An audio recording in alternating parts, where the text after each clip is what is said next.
Ce matin, je me réveille tranquillement et je vois encore que le gouvernement français a fait des siennes. Gérald Darmanin a encore pris la parole sur son obsession, à savoir la communauté musulmane. Et je suis obligé de vous faire un gros coup de gueule dès le départ de cette vidéo parce que arrive à un moment, franchement, ça vire vraiment à l'obsession. Gérald Darmanin a pris la parole en direct à la télévision pour dire que pour lui, il fallait interdire le voile lors des compétitions sportives. C'est vrai que actuellement, vu le contexte national et international, c'est vraiment le sujet le plus important qu'il faut traiter et c'est vraiment le sujet pour lequel il faut prendre la parole à la télé. Encore. La France et même le monde entier va faire face à des problèmes bien plus importants que le port du voile dans des compétitions sportives. Même quand je suis en train de le dire au micro là comme ça, je trouve ça ridicule. J'ai même l'impression que ce type de débat il a lieu que en France. Certains ne seront pas d'accord, certains seront d'accord. De toute façon, je vous donne l'info, à vous de réagir en commentaire. Point positif, il a dit que si le gouvernement allait à l'encontre de ce que lui disait, il allait dégager du gouvernement. Bon vent mon gars, ciao. Le chômage qui grandit, les faillites d'entreprises, la guerre en Ukraine même si tu veux, le contexte international, le manque de pouvoir d'achat, le nombre de SDF qui augmente dans les rues. Tout ça c'est des sujets qui devraient être réglés dès maintenant et qui auraient déjà dû être réglés, mais non, on préfère s'occuper de compétitions sportives et de voile dans des compétitions sportives. Oh, ça veut satisfaire un certain type d'électorat. Je suis Renaud, oui. Un pauvre con. Un pauvre con, exactement. Qu'est-ce qu'on en a à faire qu'une sportive met le voile ou pas? Un sportif ou une sportive, elle peut même mettre un nez de clown, elle peut même mettre une perruque. Tant que ça donne pas d'avantage, j'ai envie de dire, c'est ok. Yes. Yes. On devrait faire un petit peu comme ce jeu vidéo, je sais pas si vous le connaissez. Gérald Darmanin. Prochaine actu, je vais revenir sur la prestation de SDM au Parc des Princes. Je sais, on change carrément de type de sujet, mais bon. Et la radio RMC, BFM TV, plutôt RMC Sport, ils s'en sont pris aux rappeurs. Je vous ai screené une émission de radio sur laquelle je suis tombé un petit peu par hasard. Et les clichés qui sont donnés par rapport à SDM ou par rapport aux rappeurs en général, ils sont franchement affolants. Je vous mets l'extrait là maintenant et vous allez voir, c'est choquant. Perariolo, j'arrive en affranchi. Non, attendez. Alors, excusez-moi. Merci Paris de faire profiter des forces vives de la ville lumière, parce qu'il y a quand même des gens qui se déplacent de Séoul, quand même, ils ont pas été. Bref, mais il y a quand même à un moment donné des choses qui sont inadmissibles dans cette chanson. On rit au nez des fédéraux, donc qui se croient au States, hein, comme si le FBI, ils se faisaient des rondes entre Clamart et Viroflay. Ouais, ils sont où les fédéraux? Ils sont pas là en fait, hein, parce que nous, on n'a pas de fédéraux. Clamart, Viroflay, Châtenay-Malabry. Ouais, ils sont où les fédéraux à Viroflay? À Châtenay. Alors, vraiment sur des bons gros devs. Alors, attends. Non, mais appelle 911. Non, mais le pire, c'est pas ça. Ouais, je fais le 911, frère. C'est le respect. La mère à Riolo, le père à Riolo. Non, mais on est sérieux, là? Non, mais on pas marqué ça. Le père de Riolo. La mère de Riolo. Le son. Oui, c'est les paroles de sa chanson. Non, mais tu dis pas la mère à Riolo, putain. Sinon, on embrasse les parents de Daniel qui ont rien demandé, qui sont retrouvés dans la sauce. C'est un gars du Possi, c'est un gars du gangsta. Il s'attaque aux parents de Riolo. Non, il y a des mecs, ils en ont quand même dans le froc.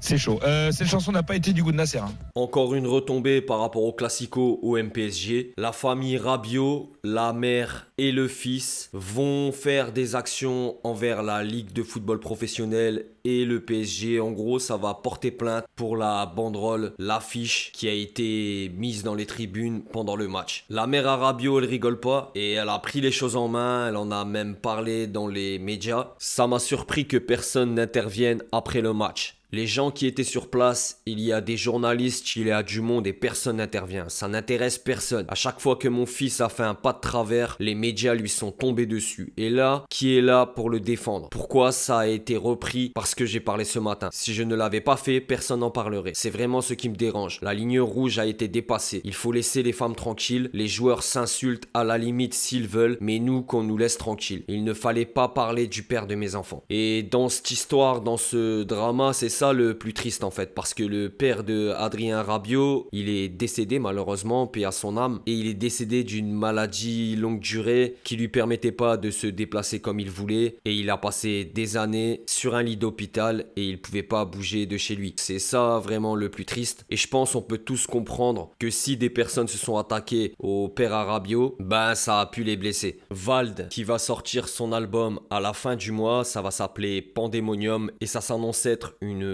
grosse tuerie. Et ben Vald, il vient d'obtenir le 4e double disque de platine de sa carrière avec son projet Ce Monde est Cruel. Il y avait déjà eu Agartha, Xe, V, et là maintenant Ce Monde est Cruel vient s'ajouter à la liste. En général, il n'est pas forcément cité parmi les plus gros vendeurs de disques au niveau du rap français, mais c'est réellement le cas. Et l'arrivée de son prochain projet Pandemonium, ça va faire une grosse déflagration. Je sais pas si vous avez vu la vidéo où il fait découvrir un petit peu son projet en mode vidéo première écoute, et il y a vraiment des trucs qui s'annoncent ultra lourds, donc on va suivre le bail. C'est pas impossible que je vous fasse une vidéo sur Vald et sur son retour dans le game.